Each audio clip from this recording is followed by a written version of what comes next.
Yudevave, your God, are alive. Even though you're cleaving to God, okay, Yudevave here means Shekhinah, even though you're cleaving to Shekhinah, you're alive. So Yudevave, your God, not our God, right? Moses is on a different level, but we are connected. We are close to Shekhinah.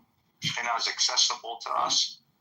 So Yudevave, your God, to that blue-black light devouring, consuming whatever cleaves below. Yet you cleave and endure.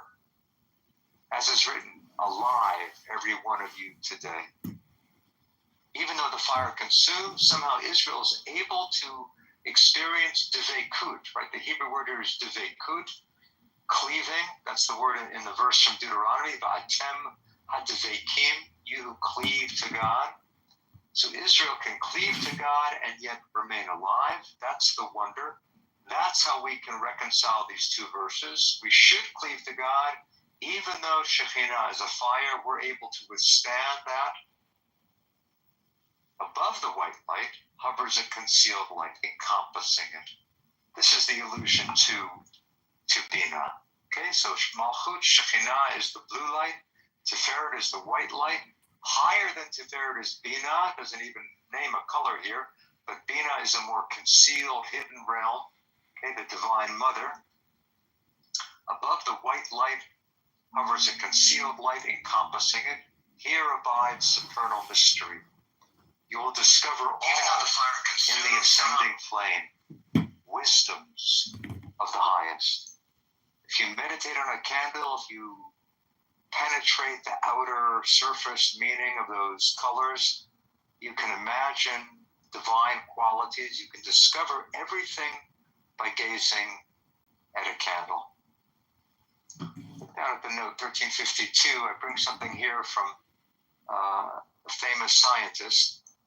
1352, you will discover all in the ascending flame. See the remark of the 19th century physicist Michael Faraday at the beginning of his Chemical History of a Candle.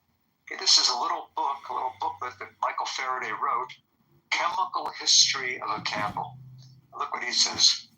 There is not a law under which any part of this universe is governed, which does not come into play and is touched upon in these phenomena. Okay, that may sound hard to understand, but now it becomes clear.